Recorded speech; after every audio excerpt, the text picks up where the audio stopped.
Muito bem, muito boa noite. Boa noite? Por que boa noite? Ah, me veio a cabeça. Ai, porque tá de noite que eu tô gravando. Mas o YouTube entrega a qualquer horário e é assim, então bom dia, boa tarde, seja bem-vindo. Vamos conversar. Porque agora eu já terminei os meus atendimentos e agora é hora da gente conversar. Seja bem-vindo à sessão de hoje. E é o seguinte, se você acha que esse negócio de ficar julgando os outros tá muito errado,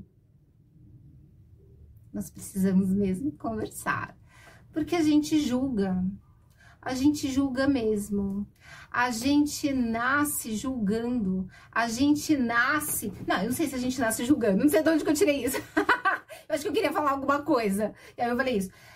A gente não nasce julgando, né? A gente nasce com fome, aí a gente chora para que venha a comida, aí a gente sente frio, aí a gente chora, aí a gente sente pressãozinha ali do xixi, a gente chora, e alguém vem e serve a gente, e cuida da gente, e a gente nem desconfia que tem um outro, né? Eu choro e a coisa vem, eu choro porque tá ruim e a coisa vem. Aí eu entendo que eu tenho que chorar.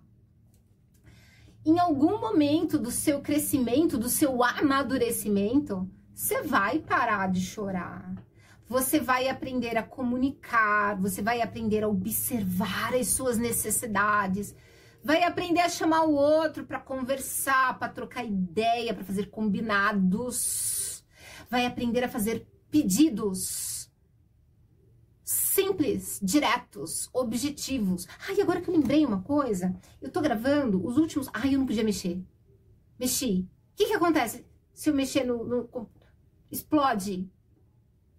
Eu vou mexer uma coisa aqui, ó. Olha meu microfoninho. Olha que bonitezinha. Esse daqui foi muito barato, gente. Ó, vai ficar só no anti-ruído. Mudou alguma coisa? Mudou alguma coisa? Ele tem uma coisinha aqui, ó. Aí eu gravei os últimos vídeos, eu prendi ele aqui, ó. Aí ele ia puxando a minha blusa. Isso é bandidagem, não pode. Aí tá no anti-ruído, mas eu não sei o que é aquele outro lá. Ah, sumiu tudo. Agora sumiu tudo. Você sentiu a diferença no áudio? Será que dá diferença no áudio? Eu falo muito alto. Eu falo muito alto e esse microfone fica aqui preso. E eu não edito, então eu não trabalho som, né? Eu vou... Ai, mas esse não estiver aparecendo nada, né?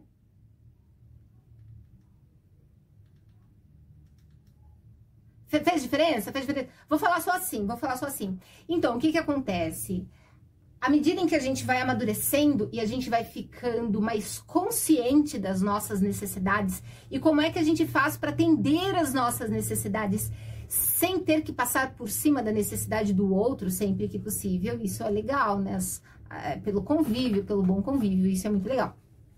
Acontece que a gente não amadurece. E via de regra, a gente não tá amadurecido mesmo não, porque... A gente amadurece quando a gente passa pelas experiências. A não ser que você seja uma pessoa super vivida, super experiente e super bem vivida. E com experiências resolutivas, aí tu conseguiu amadurecer um tantão. Isso é bem legal mesmo. Mas mesmo assim vai ter coisas na tua vida que você não vai ter vivenciado, não vai ter amadurecido. Portanto, vai ser uma pessoa imatura em pelo menos alguma coisa. O que acontece é que nós vivemos numa sociedade super imatura, super enlouquecida, super primeira fase da primeira infância. Chora por tudo. Acho que tá errado isso aqui que eu tô falando. Porque o bebezinho, ele chora, né? Ele chora porque ele não tem as necessidades atendidas. Mas eu tô pensando aqui na nossa sociedade que a gente vai pra cima do coleguinha e pega o danoninho dele. E quando a mamãe vem, a gente fala... Ele pegou meu danoninho e jogou no chão. É horrível, é horroroso, a gente trapaceia. E não é porque nós sejamos pessoas horríveis, horrorosas. Você acha que a criança, vamos pensar a criança de 4 anos, 5 anos, ela pega o danoninho do coleguinha, ela comeu, ela também ganhou, tá? No meu exemplo, tem 2 crianças, as 2 ganharam o danoninho. Uma já comeu com a mão. A minha bebê adora comer tudo com a mão. Você dá a colherzinha pra ela pede pra experimentar com o dedo. Ela vai comendo tudo com o dedo, tudo com o dedo. Ou pega com a mão mesmo. Gente, é muito gostoso comer com as mãos, né? Se você tem crianças na tua casa, deixa elas comerem com as mãos. Porque depois que elas crescerem, elas não vão poder fazer nada. Ninguém vai poder deixar elas fazerem nada. Nossa, que feio. Nossa, não te deram modos. Deixa as suas crianças viverem livres. Porque quando elas forem adultas, elas vão ser adultos muito mais bem resolvidos, entendendo que é problema delas, se elas querem comer com as mãos, ou eu ia falar com os pés, ou com colher, ou com garfo. Acontece que quando a gente já resolveu as nossas necessidades, e a gente brincou um monte quando a gente era criança, pouco provável você vai querer comer com as mãos num restaurante, né? Porque você quer estar bem com as pessoas. E se tá todo mundo comendo com a colher, com o garfo, porque essa é a regra, você come com colher, com garfo, porque você tá muito bem resolvido e tá tudo bem. Deixem as crianças aproveitar as infâncias, tá? Mas voltando pro exemplo ali dos meninos danados que ia dar. Aí a criança comeu ali o danoninho, comeu tudo, aí queria mais danoninho. Por quê? Porque danoninho é uma delícia, cheio de açúcar. E a gente é viciado no açúcar desde que a gente nasce. Nem todo mundo. Tem mães tem mães, pais que são bem orientados e não taca o açúcar dentro da mamadeira da criança. Agora, eu vou julgar quem faz isso? Eu vou julgar? Claro que eu não vou julgar. A pessoa acorda, tem propaganda de sucrilhos passando na televisão. A pessoa vai dormir, fala pra você tomar aquele xarope cheio de açúcar que vai te ajudar na imunidade. Eu que não vou julgar, né? Aí a criança vai lá e cata o danoninho do outro, briga ou cata escondido, come. Aí quando vem a mãe, quando vem a tia, ainda fala, não, foi ele. Por que ele fez isso?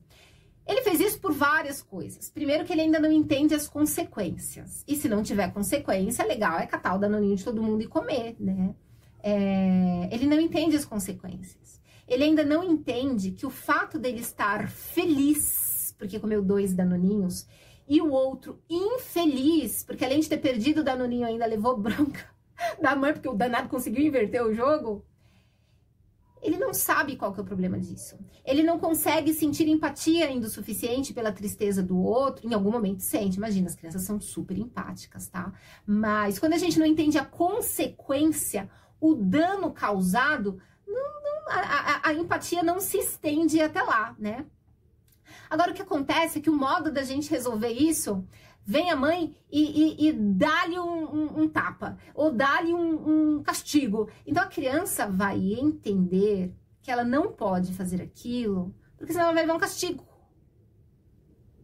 Esse é o problema. Ela não pode fazer, porque senão ela vai levar castigo. E ela não quer levar castigo. Então, ela tem que fazer de um jeito que ela não seja descoberta. Ou ela não faz, ou ela faz de um jeito que ela não seja descoberta. Então, a gente vai aprendendo a trapacear para sobreviver nesta sociedade, né? Mas o que essa criança queria era satisfazer os seus desejos ou as suas necessidades. E seria legal dar mais danoninho para essa criança, ou não dê açúcar para sua criança não crescer no vício tão rápido, ou sentar com essas crianças e conversar e explicar e apresentar a consequência, uma consequência aqui. Olha, eu comprei um danoninho para você e para ele. Como você comeu o dos 2, eu não vou mais comprar o danoninho, porque se eu comprar danoninho, isso pode acontecer novamente. Então, eu não vou comprar. Esta é a consequência. Ou, como você comeu o dele, na próxima, só ele vai comer, você não vai comer. Não é por castigo, é porque ficou desigual e a gente precisa deixar isso aqui igual. É a consequência da coisa, né? Então, a criança, ela vai aprendendo aos poucos que ela não deve roubar o danoninho do coleguinha, não porque ela vai ser castigada. Não é porque é feio, é porque tem uma consequência que não é legal. Não é legal pro coleguinha, não é legal para ele, não é legal para ninguém. Isso é muito importante. Porque à medida em que a gente vai crescendo e se desenvolvendo na vida, se a gente consegue enxergar as necessidades reais e as consequências de ter ido em busca da satisfação daquela necessidade, ou a consequência de não ter ido em busca da satisfação dessa necessidade. Se eu conseguir entender isso, se eu consigo amadurecer isso, eu me torno um adulto muito mais bem resolvido. Eu vou me amadurecendo, porque eu me permito experimentar. Eu sou capaz de entender as consequências. Eu não preciso ter um tutor comigo. Quando eu sou criança, eu preciso da mamãe, do papai, da titia, dos professores. Eu preciso muito para me dar a referência das coisas, para me ajudar a enxergar os limites, para me ajudar a interpretar as consequências, para que um dia eu possa me tornar autônomo. Eu começo a exercitar a minha autonomia desde pequenininho, mas eu ainda não sou autônomo. Eu começo o exercício tendo adultos que confiam em mim, mas via de regra não tem, isso não tem. Os adultos estão cuidando das crianças, eles não têm tempo, eles não convivem com estas crianças, eles não conhecem as crianças, os pais não conhecem os seus filhos, porque eles estão trabalhando duro. Ou para conseguir botar comida dentro de casa, porque a gente vive numa sociedade infinitamente desigual, onde toneladas de alimento apodrecem. Aqui é plural, né? Toneladas de alimentos apodrecem, enquanto milhões de pessoas morrem de fome ou com bombas na cabeça. É que não precisa ter bombas na cabeça, né? É diarreia, é virose, é alimentação insatisfatória. São muitas as violências da nossa sociedade, né? Então, ou você tem pais que estão lutando para sobreviver, para garantir o mínimo para estas crianças, então eles serão pais ausentes, mesmo que eles estejam em casa e no momento em que eles estão em casa, eles brinquem com os filhos. Eles não conhecem esses filhos, eles não têm tempo para escutar tudo o que aconteceu no dia da criança. E precisa ter um adulto para fazer isso. Ou eles são pais que já têm o básico, mas eles querem ter mais. Então, eles vão... Ixi, tá acabando minha energia. Como será que eu faço, hein? Já sei, pera um pouquinho. Ah, não vai dar. Eu ia colocar para ligar aqui, mas o meu microfone, ele entra ali, então não vai dar. É o seguinte, eu esqueci de te avisar, hoje a gente não tem tempo de sessão inteira, então vai ter que ser bem rapidinho, porque minha bateria... Acho que eu não planejei direito. Então, enfim, o que eu ia dizer é o seguinte, eu ia falar muita coisa. Quando a gente não tem noção das nossas necessidades, quando a gente não tem noção dos nossos limites, quando a gente não consegue entender a nossa vida, a nossa esfera, qual é a chance de eu entender o outro? Qual é a chance de entender as necessidades que movimentam o outro? As dores que movimentam o outro? Os limites ou as faltas de limite do outro com compaixão? Se eu não fui educado para entender as minhas necessidades e as minhas limitações, qual é a chance de que eu entenda a do outro? Mínima. Daí eu vou pro julgamento. Daí eu começo a tirar as ideias do meu sovaco, que é do sovaco da mãe, do pai, do pastor, do padre, do professor, da televisão, do livro que eu li, e taco para todo mundo, que são julgamentos de boteco. Que foi o que o Éder me compartilhou, né? Que ele passou muito tempo aí da vida dele preso nestes julgamentos. E o peso que tinha a vida preso dentro desses julgamentos, né? Acabei de ver um vídeo seu sobre julgamento. Eu fui alguém extremamente julgador, que olhava para tudo com muita prepotência. Possuidor de algumas sólidas filosofias de boteco, me fazendo ser mais raso do que os meus próprios julgamentos. É isso que acontece mesmo, né? Enfim, alguns anos à frente, a liberdade chegou. Eu busco não julgar mais. E se eu faço esse julgamento, eu procuro fazer isso em silêncio. Sim, porque os julgamentos, por mais que a gente não queira fazê-los, eles se fazem sozinhos, eles fazem parte da mente tagarela, que não para. Assim como seu pulmão não para de respirar, assim como seu coração não para com os tum-tum, a tua mente não para de mentir e de tagarelar para você. E lá estão os julgamentos. Isso, ter parado de fazer os julgamentos, isso me faz uma pessoa muito mais leve e liberta. E aí ele comenta, né? Eu não sei se essa exposição tá correta, se isso é abrangente, mas foi assim comigo. E é isso mesmo. E eu agradeço, Éder, a sua partilha, porque pra gente conseguir sair dessa prisão que são os julgamentos, veja, Os julgamentos, eles vão continuar acontecendo. E tá tudo bem, porque a mente, ela vai fazer a bagunça que ela quiser. O que a gente não deve é acreditar nestes julgamentos. E esses julgamentos estão chovendo. Ah, essa pessoa é pobre porque isso, essa pessoa é rica porque aquilo, essa pessoa não sei o que, não sei o que, não sei o que. Olhar para os julgamentos e sentir-se curioso, ter dúvidas e questionamentos sobre as nossas verdades. Eu acho que esse é um pitaco muito bom de dar aqui.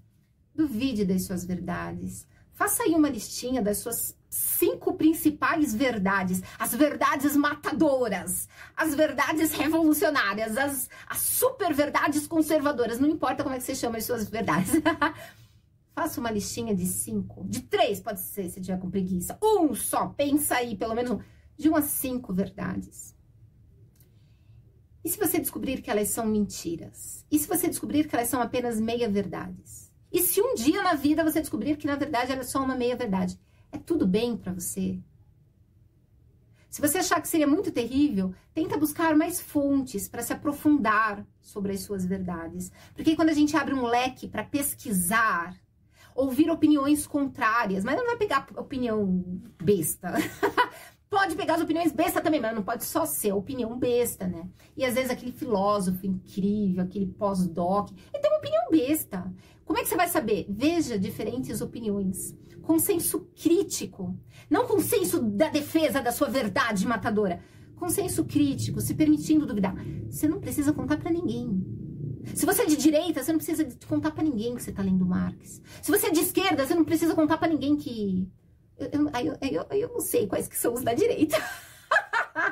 Eu não sei, eu não vou saber. Eu sou uma inculta política. Mas assim, você não precisa contar pra ninguém. Você não precisa se entregar. Você pode fazer isso em silêncio. Porque o fato é que quando a gente começa a abrir pros questionamentos, quando a gente começa a abrir um pouquinho, expandir um pouquinho os limites das nossas verdades, vai dando uma leveza. Você economiza com terapia. Você economiza com tanto de coisa. A vida fica mais leve, e o Éder tem razão, a vida fica muito mais tranquila, muito mais fácil. E o fato da gente flexibilizar um pouco as nossas verdades não significa que a gente escapou da prisão delas, mas só de aliviar um pouco já faz tanta diferença. E aí eu convido o Éder e convido todo mundo a meditar. É no momento em que a gente fecha os olhos, e aqui no canal tem a playlist de meditação. Estamos agora na 3ª ou na 4ª semana de meditação. Serão 8 semanas do programa incrível de meditação Mindfulness. Tem que meditar. 5 minutinhos que seja. Você pode não meditar com o canal, tá? É só para dar uma orientação. Fecha 5 minutinhos os olhos, por 5 minutinhos, e presta atenção só na sua respiração. Vê se você sabe fazer isso.